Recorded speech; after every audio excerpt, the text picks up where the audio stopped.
Minisita w'ebyenjigiriza mu matendekero aga waggulu Dr. Jesse Muyinga alabudde bannannyini masomero abatandise okusomesa abayizi abali mu bibiina ebitali by'akamalirizo nga tebannafuna lukusa okukikomya mu Nnambiro. Abadde yeetabye ku mukulu bannannyini masomero ago bannannyini bwe banjulidde SACA egenda okuyambako okuvuunuka embeera enzibu naddala eyaleetebwa obulwadde obwa COVID-19.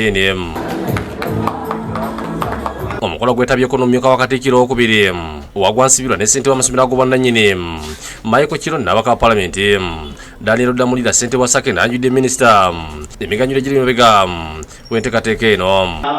You say for every child I have, at least I will save maybe 10,000, maybe 50,000, depending on your ability. And then we keep that money as a reserve from which we can borrow. Ye Michael Kiron akulira ekibiina ekitaba bannannyini masomero ago bannannyini alambuludde ku bigendererwa na lwaki basazeewo okuteekawo enteekateeka eno. So that would address that, but also this is going to help us to raise liquidity quickly. We're going to raise money quickly. This money you have put into your reserve will help us to borrow cheaply.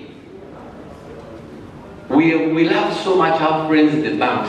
Yenyamidde olw'okulekebwa emabega muzimu ku nteekateeka za minisita y'ebyenjigiriza n'alaga essuubi nti mu kiseera kino baakujjuukirwa yewaggwansibirwa asiba bannannyini masomero olw'okuva n'enteekateeka n'akola minisitule okulaba nti n'abaana bali mu bibiina ebidiri by'akamalirizo nabo baggulwawo.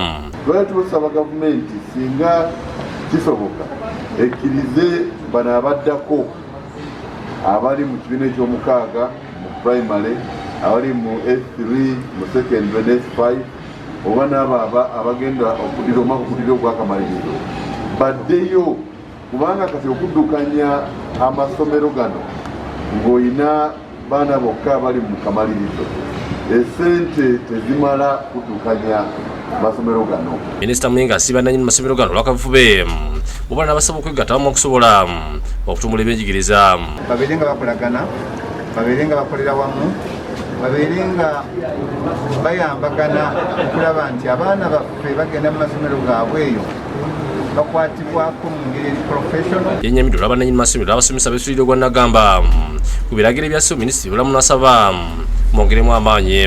Babeera nga bassa mu nkola ezo bayita SOPs, Standard Operating Procedures, awatali kusaaga. Mangu ddala nga gavumenti erabye nti abaana masiki bazissaako beekuuma obulwadde abasomesa bategedde engeri okukwatamu embeera amasomero gagenda kuggulwawo. Lisani Mutyaba yakusakidde eggulu eno ku lwa Bukedde TV.